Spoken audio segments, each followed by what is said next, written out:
नमस्कार. पॉवर मराठी न्यूजच्या माध्यमातून आज आपण पृथ्वी संग्राम विकास संस्थेचे अध्यक्ष दादासाहेब यादव यांच्याशी कडेगाव पोलीस विधानसभा मतदारसंघाच्या पार्श्वभूमीवर विकास कामांशी माहिती घेणार आहोत. विधानसभेच्या पार्श्वभूमीवर आज संग्राम भाऊ देशमुख उभे आहेत. तर त्यांनी जी विकास कामं केलीत त्या विकास कामांच्यावर काय काय विरोधक आता आम्हीच विकास कामं केलीत म्हणून सांगतात. याबद्दल तुम्हाला काय वाटतंय? एकतर कदम कुटुंबाकडे एवढी मोठी प्रदीर्घ सत्ता आजपर्यंत आहे. मग ते आमदारकी 1985 पासून आहे. त्या मधल्या काळामध्ये बऱ्याच वेळेला त्यांना मंत्रिपदाची संधी सुद्धा मिळाली. पालकमंत्री सुद्धा आदरणीय पतंगराव कदम साहेब राहिले. परंतु एवढी सगळी मोठी सत्ता असताना सुद्धा सध्याचे विद्यमान आत्ता असलेले आमदार त्यांनाही जवळपास 7.5 वर्षाचा कालावधी आमदारकीचा मिळालेला आहे. त्यातले 2.5 वर्ष त्यांच्याकडे मंत्रिपद होतं. परंतु एवढी प्रदीर्घ सत्ता असून सुद्धा त्यांना पाहिजे तेवढा विकास करता आला नाही.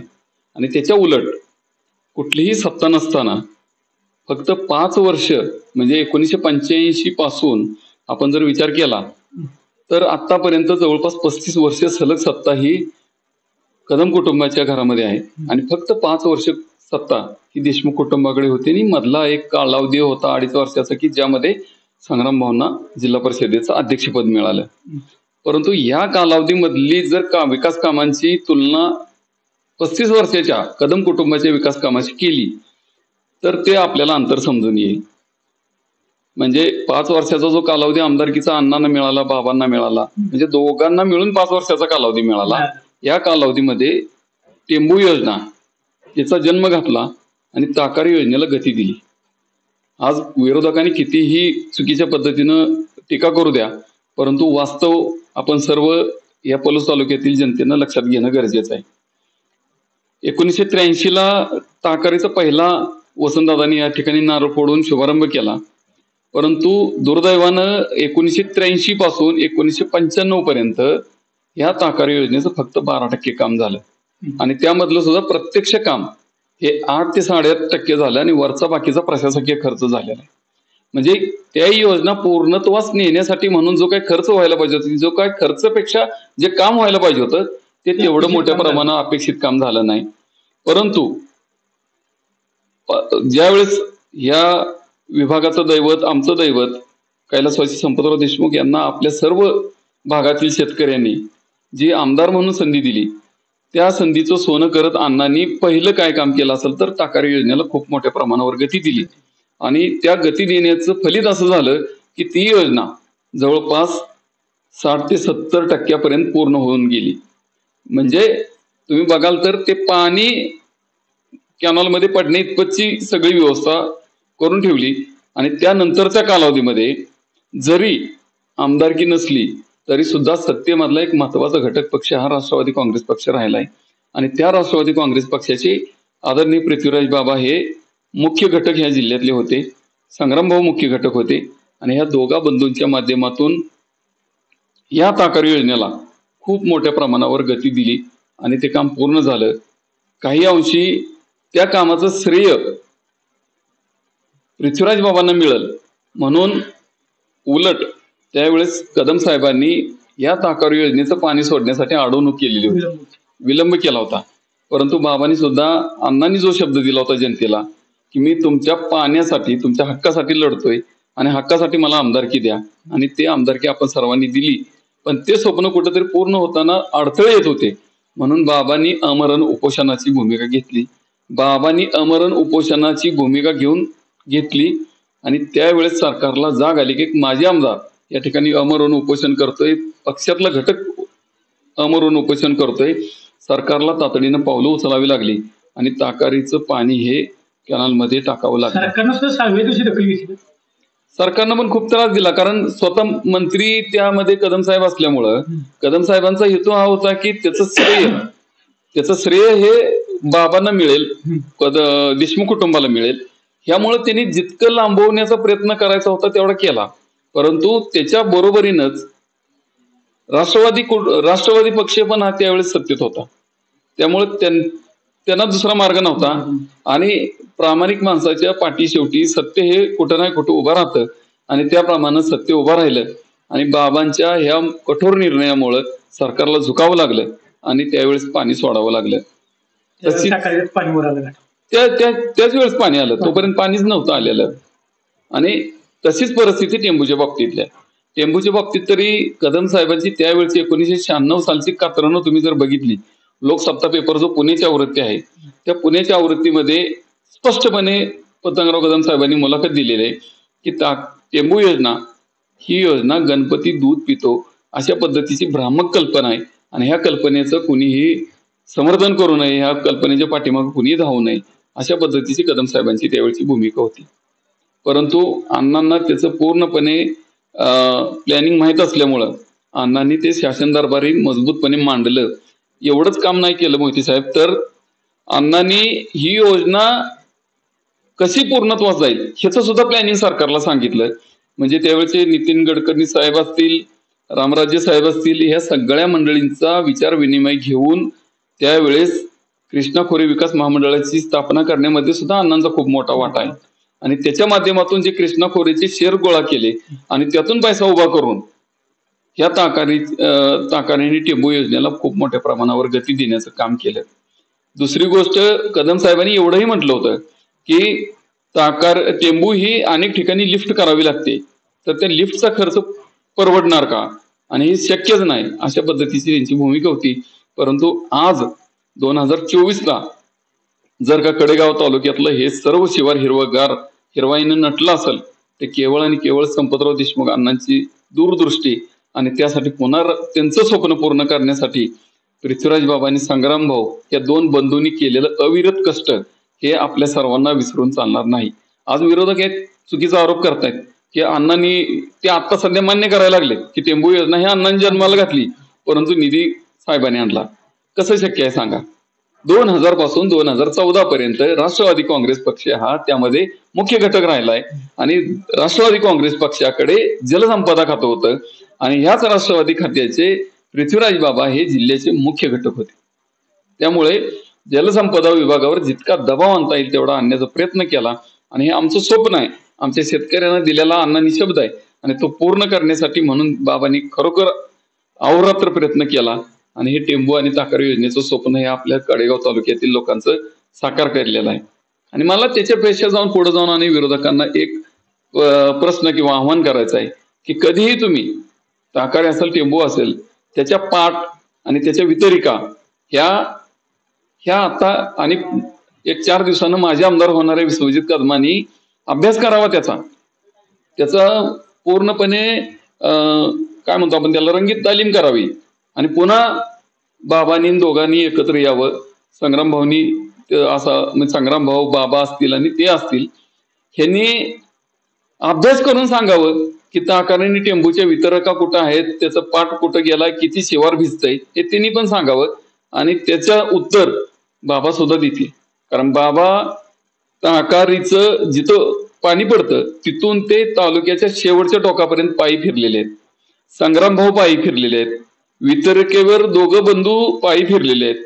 टेंबूचीही तीच परिस्थिती आहे. टेंबू जिथं पाणी पडतंय तिथून ते तालुक्यातून पाणी बाहेर जातंय तिथपर्यंत बाबा भाऊ दोघंही स्वतः कॅनलवरती फिरलेले आहेत, वितरकेवर फिरलेले आहेत. एवढं कोण करत नाही हो. टेंबूच्या कामासाठी टेंबूचं काम पूर्णत्वास आल्यानंतर ज्या वेळेला राणेसाहेब मुख्यमंत्री होते त्यावेळेला ताकारीच्या टप्प्यावर आपण त्यांचा कार्यक्रम ठेवला होता आणि त्या कार्यक्रमाच्या वेळेला राणेसाहेबांनी स्वतः सांगितलं की या टेंबू योजनेला स्वर्गीय आमदार संपतराव देशमुख अण्णांचं नाव देण्यात येणार आहे अशी त्यांनी जाहीर घोषणा केली होती. मग ती घोषणा कुठे मिळली? खरं तर राणे साहेबांचे विधान असतील किंवा त्या काळातल्या जे मंत्री असतील आणि कदम साहेबांची पण विधानं सोशल मीडिया नसल्यामुळं आज आम्ही असं म्हणतो की दुर्दैवानं ती समोर येऊ शकत नाही. कारण सोशल मीडिया जर असतं तर डेफिनेट ते जनतेच्या समोर आले असते. आणि राहिला प्रश्न अण्णांचं टेंबू योजनेला नाव द्यायचं, तर खरं तर नाव हे कागदावरती घोषणा झाली होती. महादेवराव शिवणकर साहेब त्यावेळी पाटबंधारे खात्याचे मंत्री होते, त्यांनी तशी टिप्पणी पण तयार केलेली होती, सगळं झालं होतं. परंतु कॅबिनेटमध्ये स्वतः पतंगराव कदम साहेब मंत्री असल्यामुळे त्यामुळे ते होऊ शकलं नाही. हे आमचं दुर्दैव आहे. परंतु या भागातल्या जनतेच्या मनामध्ये हे टेंबू योजना चे जनक किंवा टेंबू योजना ही संपतराव देशमुख, आमदार संपतराव देशमुख टेंबू उपसा जलसिंचन योजना हे नाव ह्या गडेगाव तालुक्यातील प्रत्येक माणसाच्या मनावरती कोरलेलं आहे आणि ते पुसू शकत नाही किंवा त्याच्यासाठी कोणाच्या सर्टिफिकेटची गरज नाही. आज टेंबू योजनेचा नारळ संपतराव देशमुख अण्णांच्या हस्ते फुटला आणि त्याच त्यांचेच वारसदार संग्राम सिंहभाऊ देशमुख यांच्या हस्ते त्या पाटाच्या वितरिकांचा कार्यक्रम पार पडला. तर ह्या वितरिकांचा जे कार्यक्रम झाला, या कार्यक्रम त्यांनी केलेले योगदानच काय, त्याच्याबद्दल तुम्ही काय सांगू शकता? भाऊंच्या योगदानाचं खरं तर अण्णांचं स्वप्न होतं की या तालुक्यातली प्रत्येक इंच ना इंच जमीन ही वलिताखाली आली पाहिजे. म्हणून संग्राम भाऊंनी जो तालुक्यातला जो वंचित भाग राहिलेला आहे त्याचा पूर्णपणे अभ्यास केला. म्हणजे हे कुटुंब पूर्वीपासूनच ह्या मताचं ठाम आहे की आपल्याला अण्णांचं स्वप्न साकार करायचं आहे आणि ह्या तालुक्यातील एक इंच ना इंच जमीन ही ओलिताखाली आली पाहिजे. म्हणून भाऊंच्याकडे तो अभ्यास असल्यामुळं भाऊंनी सरकारला काही गोष्टीची विनंती केली की ह्या पद्धतीनं जर आपण गेलो तर आमचा राहिलेला भाग हा सिंचनाखाली येऊ शकतो आणि त्यासाठी ह्याचे आत्ताच्या काळामध्ये सबळ पुरावे आहेत. भाऊंनी माननीय देवेंद्र फडणवीस साहेबांच्याकडे जो काही पत्रव्यवहार केलेला आहे, सरकारकडे पत्रव्यवहार केलेला आहे, कृष्णा खोरे पाटबंधारे महामंडळाकडे पुण्याला जाऊन बैठका केलेल्या आहेत, त्याचं प्रोसिडिंग आहे, त्या ठिकाणी बैठकीमध्ये झालेले निर्णय आहेत आणि त्यानंतर शासनाने घेतलेला निर्णय आणि मंजुरी दिलेली आहे, हे सगळं कागदावरती अवेलेबल आहे. त्यामुळं जे काम केलेलं आहे भाऊनी हे आता सध्याच्या काळात सोशल मीडियामुळे असेल किंवा कागदोपत्री हे सबळ पुराव्यासह आता सध्या आपल्याकडे उपलब्ध आहे. दिव्यांग व्यक्तीसाठी काय काय संग्राम भाऊनी विशेष काय? संग्राम भाऊनी ते खरोखर महाराष्ट्र शासनानं दखल घेतलेला तो प्रोग्राम आहे आणि पूर्ण देशभर त्याला प्रसिद्धी मिळालेले काम आहे. दिव्यांगांच्या बाबतीत आपल्या राज्यामध्ये केवळ आपल्या फक्त पलूस कडेगाव मध्ये नव्हे तर राज्यामध्ये अशी परिस्थिती होती त्यावेळेस की फक्त 20% लोकांच्याकडे दिव्यांगाचे सर्टिफिकेट होते. म्हणजे जी लोक जिल्ह्याला जाऊन ते दिव्यांगाचं सर्टिफिकेट मिळवू शकत होते अशा लोकांच्याकडे ते दिव्यांगांचं सर्टिफिकेट होतं. परंतु संग्राम भाऊ ज्यावेळी जिल्हा परिषदेचे अध्यक्ष झाले त्यावेळी त्यांना जिल्हा परिषदेमधीलच काही त्यावेळेस अण्णांच्या काळची दिव्यांग जी लोक होती ते 5-6 लोक भेटायला आली आणि त्यांच्या सोबत चर्चा केल्यानंतर भाऊंच्या असं लक्षात आलं की ह्यासाठी आपल्याला कुठलं तरी मोठं काम करावं लागेल. मग भाऊनी काय केलं की दुसऱ्याच दिवशी सिव्हिल सर्जन आणि जिल्हा आरोग्य अधिकारी जिल्हा परिषद यांची एक मीटिंग घेतली आणि त्यांना सांगितलं की आम्हाला ह्या जिल्ह्यामधला एकही दिव्यांग व्यक्ती ह्या योजनेपासून किंवा ह्या सर्टिफिकेट पासून वंचित राहता कामा नाही. म्हणून आपण काही करू शकतो का?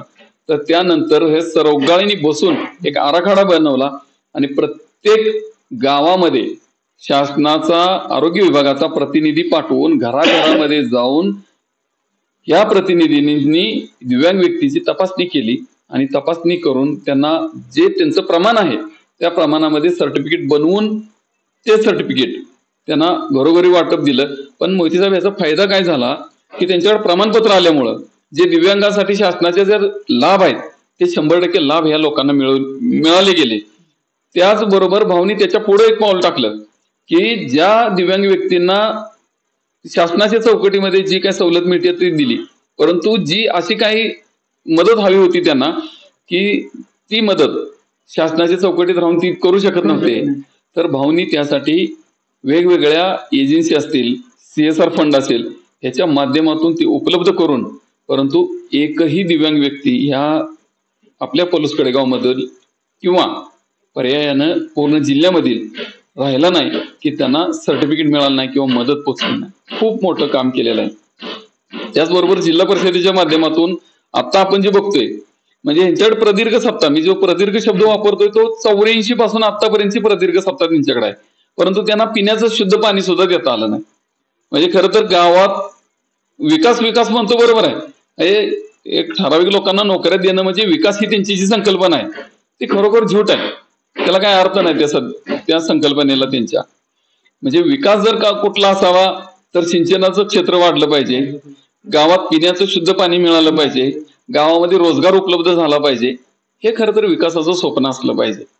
केवळ फक्त माझ्या घरी येऊन तू नोकरी कर हा विकासाचं अजेंडा असू शकत नाही. त्यामुळे संग्राम भाऊनी काय केलं की जलजीवन मिशनच्या योजनेच्या माध्यमातून पूर्ण दोन्ही तालुक्यांचा एक मीटिंग घेतली आणि दोन्ही तालुक्यामध्ये कशा पद्धतीने योजना चालू करता येईल, राबवता येईल ह्याची एक आराखडा बनवला. आणि खरोखरच मोहिते साहेब तुम्हाला सांगतो की या जिल्ह्यामध्ये आपल्याकडे अभियांत्रिकी मनुष्यबळ कमी असल्यामुळं ह्याची इस्टिमेट वेळेत होऊ शकत नव्हती. संग्राम भाऊनी स्वतःच्या खिशातले पैसे देऊन बाहेरच्या एजन्सी नियुक्त करून ह्या योजनांचं अंदाजपत्रक आराखडे बनवले, प्लॅन इस्टिमेट बनवलं आणि ते प्लॅन इस्टिमेट शासकीय अधिकाऱ्यांच्याकडून तपासून घेतलं. त्यांच्याकडून अजून त्यामध्ये काय त्रुटी आहेत का त्या तपासल्या, त्या तपासून नंतर त्याची तांत्रिक मान्यता घेतली, प्रशासकीय मान्यता घेतली आणि आज जवळपास कडेगाव तालुक्यामध्ये 120 कोटीपेक्षा जास्तीची कामं ही जलजीवन मिशनच्या योजनेच्या माध्यमातून चालू आहेत. काय कामं पूर्णत्वास होत गेलेली आहेत.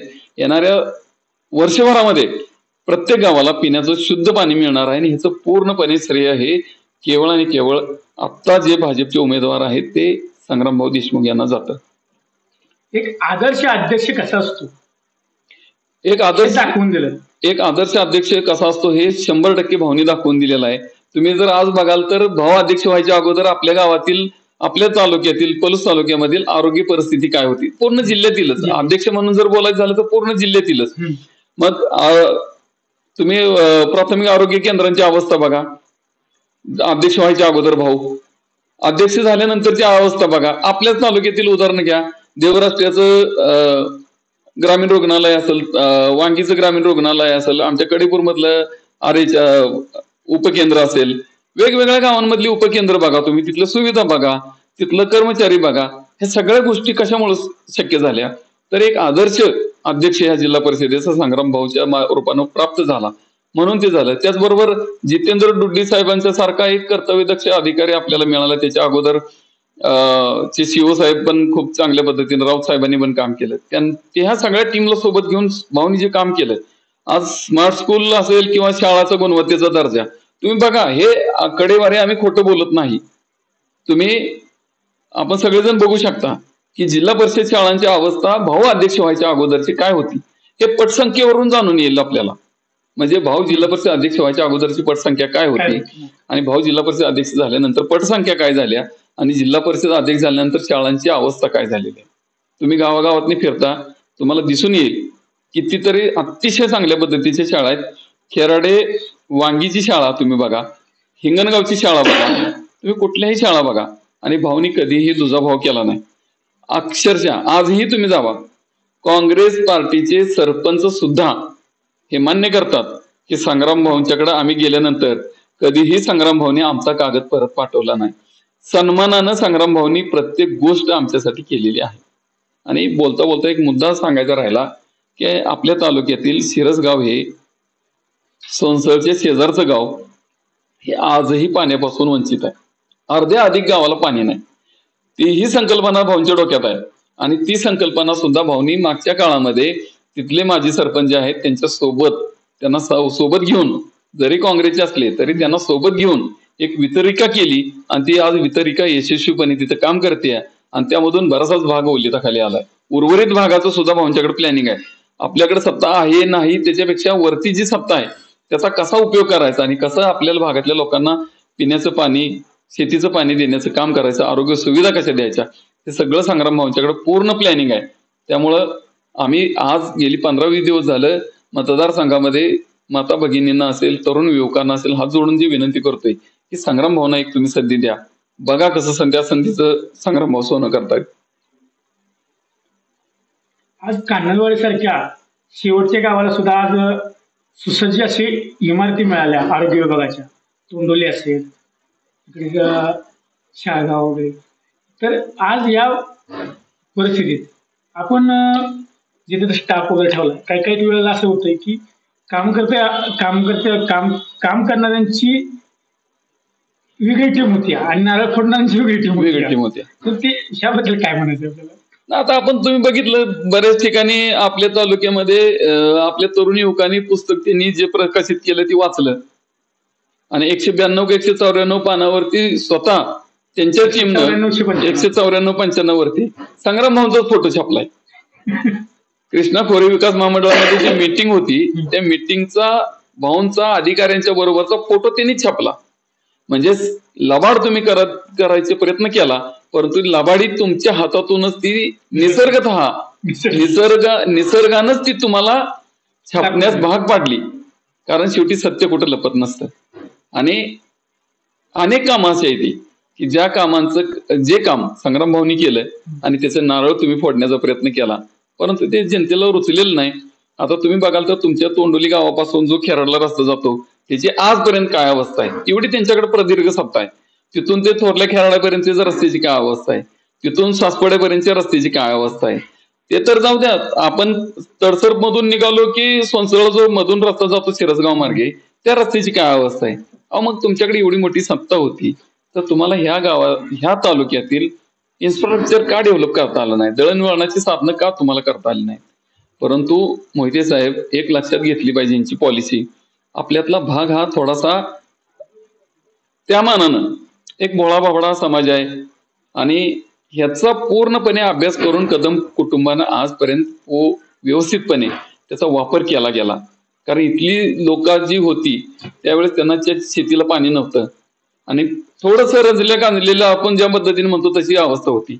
ह्या मंडळींनी त्याचा बरोबर फायदा उठवला आणि फक्त नोकरी देण्याचं काम केलं, दुसरं काय काम केलं नाही. ही शोकांतिका ह्या भागातली आहे. आणि आज सगळेजण म्हणतात भाग्यविधाते कदम साहेब, भाग्यविधाते सोनेरा खोऱ्याचे भाग्यविधाते. मला त्यांना एक प्रश्न विचारायचा आहे की जर भाग्यविधाते आहेत तर त्या विभागातल्या लोकांना जमीन विकायची का वेळ आली?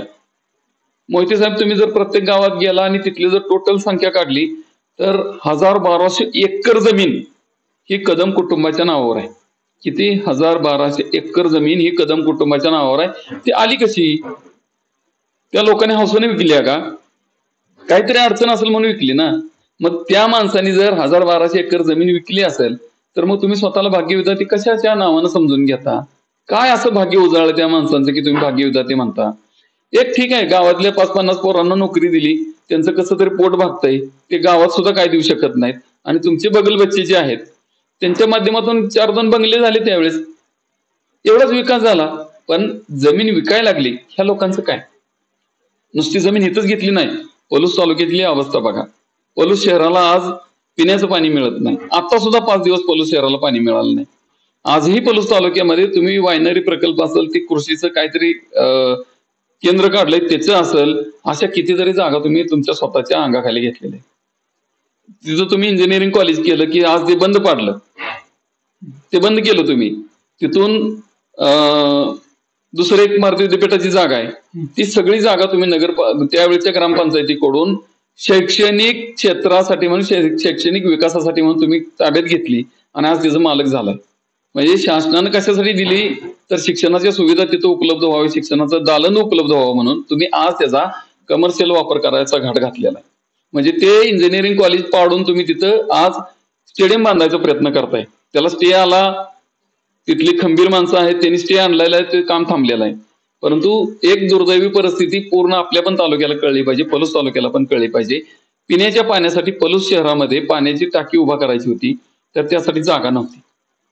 मग जागा कोणाकडे आहे तर ह्या कदम फॅमिलीनं त्यावेळच्या ग्रामपंचायतीचा गैरवापर करून आपल्या सगळ्या हातामध्ये त्या जागा वापरासाठी घेतल्या. त्यातली 10 गुंठ जागा ह्याने मेहरबानगी म्हणून नगरपंचायतीला देण्याचं काम केलं आणि त्या 10 गुंठे जागेसाठी म्हणून नगरपंचायतीकडून 54 लाख रुपये भरून घेतले. ही अवस्था आहे. आणि मग भरले पुन्हा कुठले भरले? मूळची जागा कोणाची? पलुसकरांची, पलूसच्या लोकांच्या हक्काची जागा, ती तुम्ही शैक्षणिक कार्यासाठी घेतली आणि पुन्हा पलुसकरांना देत असताना तिची किंमत करता आणि ती देता. हा कसला प्रकार? ही अशी अवस्था पूर्ण मतदारसंघामध्ये झालेली आहे. आणि त्यामुळे खरंच ह्या सगळ्या बाबी ह्या येणाऱ्या काळामध्ये याचा जाब जनता आता इलेक्शनला फिरत असताना विचारतच आहे. त्याचबरोबर उद्योग व्यवसायाच्या बाबतीत सुद्धा तुम्ही बघा, त्यांनी उद्योग व्यवसाय हे स्वतःच्या पोटासाठी केले, परंतु जनतेच्या विकासासाठी केले नाहीत. ह्या विभागामध्ये पहिली सूतगिरणी ही बाबांनी उभा केली. ह्या विभागामध्ये पहिला साखर कारखाना करायचा प्रयत्न बाबांनी केला, त्यांनी नाही केला. ज्यावेळी त्यांच्या असं लक्षात आलं की एवढी मोठी दालनं बाबांच्या माध्यमातून होत आहेत, त्यावेळी त्यांनी पुन्हा मग त्यांचा साखर कारखाना करायचा घाट घातला. का हो, एवढी सत्ता होती तुमच्याकडं, तुम्हाला 85 पासून ते जवळपास 2000 पर्यंत जवळपास किती कालावधी, 15 वर्षाचा कालावधी गेला. 15 वर्षामध्ये तुम्हाला साखर कारखाना उभा करता आला नाही का हो, ह्या लोकांच्या हितासाठी म्हणून. पण नाही ते केलं का, तर इथलं सक्षम होईल लोक म्हणून. आणि आज जे काही विश्वजित कदम साहेब, माझे आमदार विश्वजित कदम साहेब, हे जे काय सांगतायत की मी आता हॉस्पिटल उभा करणार आहे, करू शकत नाहीत ते. कारण त्यांचा तो पिंड नाही, समाजसेवेचा त्यांचा पिंड नाही, त्यांचा व्यवसायाचा पिंड आहे. त्यांनी आज हॉस्पिटल बघा तुम्ही उभा कुठे केली, पुण्यात केलं, मुंबईला केलं, सांगलीला केलं, पण आपल्या विभागामध्ये हॉस्पिटल केलंय का? बिलकुल केलेलं नाही. का, तर इथं व्यवसाय होणार नाही ना तेवढा. इथं जर हॉस्पिटल उभा केला तर सेवा द्यावी लागेल, सेवा द्यायची म्हटलं तर परवडणार नाही, आणि खिशातले पैसे घालून ही सेवा करू शकत नाहीत. ही अशी अवस्था सगळी या कदम फॅमिलीची आहे, आणि दुर्दैवही आहे. आणि त्यांना सुद्धा खरं तर ह्या गोष्टीची लाज वाटायला पाहिजे की आपण ज्या लोकांच्या जीवावरती सत्तेत आहोत, ज्या लोकांच्या जीवावरती आपण सत्ता आणि संपत्ती या दोन्ही गोष्टी मिळवल्या, त्या लोकांच्यासाठी काहीतरी देणं गरजेचं आहे. आज काय करतायत, बिल होतं 1 लाखाचं, 5000 सूट, 10000 सूट, पुन्हा त्या माणसानं त्या 5000 आणि 10000साठी परत ह्यांनी मतदान करायचं. बर, हे करत असताना त्या माणसानं काय करायचं, इथून सांगलीला जायचं, इथून पुण्याला जायचं, त्यावेळी ह्यांना सेवा मिळणार, आणि सेवा मिळाल्यानंतर त्यातलं काय करणार, आरोग्य सेवा मिळणार, त्यातलं काय करायचं, तर त्यांनी एवढी मोठी बिल्ल लावायची, चार्जेस पाडायचे. अनेक आम्हाला आज संसलखोऱ्यातली लोक भेटतात, ते म्हणतात काय उपयोग आहे हो, इथं 84,000 एक केस अशी आहे की 84,000 इथल्या एक महागड्या हॉस्पिटलनं बिल दिलं त्यांना, म्हणजे कोटेशन दिलं, आणि त्या व्यक्तीने काय केलं की आपल्याला मोठी रिलीफ मिळेल म्हणून पुण्याला जाऊन ऍडमिट झालं, आणि त्याचं बिल मोहिते साहेब अक्षरशः 1,25,000 केलं तिथं, आणि 1 रुपयाची सूट दिली नाही. मग मला सांगा काय उपयोग आहे या गोष्टीचा. आणि त्याच्या उलट संग्राम भाऊनी या विभागातील, या तालुक्यातील लोकांना आरोग्य सुविधा पुरवण्याचे कितीतरी आम्हाला दाखले देता येतील. त्यांचे जे जिव्हाळ्याचे संबंध जे अतुल बाबांच्या कुटुंबाचे आहेत, त्याचा पुरेपूर लाभ हा आपल्या तालुक्यातील लोकांना देण्याचा संग्राम भाऊनी प्रयत्न केला. कधीही त्याने असं म्हटलं नाही की माझा शब्द वाया जाईल, माझं तिथं क्रेडिट कमी होईल, मी सतत आठवड्याला त्यांना पत्र देतोय की ह्याचं बिल कमी करा, त्याचं बिल कमी करा, ह्याला आरोग्य सेवा द्या, त्याला आरोग्य सेवा द्या, आणि त्या माध्यमातून माझं क्रेडिट कमी होईल, माझं पद कमी होईल, त्याचा कधीही त्या दोघा बंधूंनी कधीही विचार केला नाही. पण इथल्या सगळ्या लोकांना त्यांनी सेवा देण्यासाठीच भूमिका घेतली, आणि जितकी जास्तीत जास्त मदत करता येईल तेवढी केली. मधल्या काळामध्ये काहीतरी माझे आमदार विश्वजित कदमाने एक उल्लेख केला की कोरोना काळामध्ये संग्राम भाऊ कुठे होते. तर कोरोना काळामध्ये संग्राम भाऊनी दोन्ही तालुक्यामध्ये 20 पेक्षा अधिक ऑक्सिजनची मशीन दिलेले आहेत. त्याचबरोबर कोरोना काळातले विश्वजित कदम साहेबांचं पण कॉल डिटेल काढायचंय, आणि संग्राम भाऊंचं पण कॉल डिटेल काढायचंय, आणि दोघांचं कॉल डिटेल मॅच करायचंय. कुणी किती हॉस्पिटलला फोन केले, कुणी किती आरोग्य सेवकांना फोन केले, कुणी किती कार्यकर्त्यांना फोन केले, हे सगळं तपासायचंय. तुम्हाला त्यातून सत्य बाहेर येईल. अक्षरशः घरोघरी भाऊनी त्यावेळेस रातच्या 2-3 वाजता आलेले फोन सुद्धा स्वीकारले, आणि त्यांना सेवा देण्याचं काम भाऊनी ह्या माध्यमातून केलं. खरोखर खूप मोठं काम संग्राम भाऊनी केलेलं आहे. आणि त्यांच्यासारखा एक अभ्यासू, एक निस्वार्थी, प्रामाणिक, चारित्र्य संपन्न असा उमेदवार आपल्या खरं मतदारसंघाला लाभलाय. आपल्या सर्व मतदारांनी येणाऱ्या निवडणुकीमध्ये 2 नंबरचं कमळचं बटन दाबून संग्राम भाऊंना आपल्या सर्वांची सेवा करायची एक संधी द्यावी. शेवटी मी तर काँग्रेसच्या पण लोकांना आव्हान करतो की तुम्ही एवढी वर्ष सत्ता दिली त्यांच्याकडे, एक 5 वर्ष भाऊंना सत्ता दिली म्हणून काय फरक पडेल. पुन्हा 5 वर्षानंतर आहेत की भले समजा भाऊंच्याकडून त्यानंतर काय काम होऊ शकलं नाही, तुम्ही बदलू शकता ना. पण एक संधी द्या.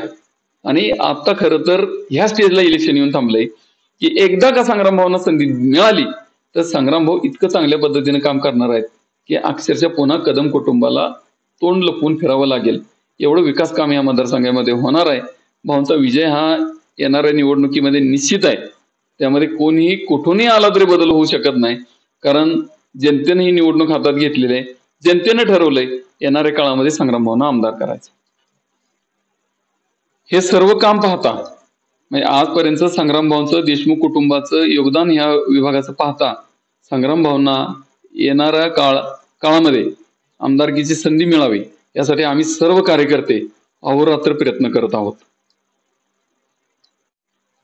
तर आपल्या संघ आज दादाराम यादव होते, यांनी आपल्याला संग्रामसिंह देशमुख यांच्याविषयी भरपूर मार्गदर्शन केलं.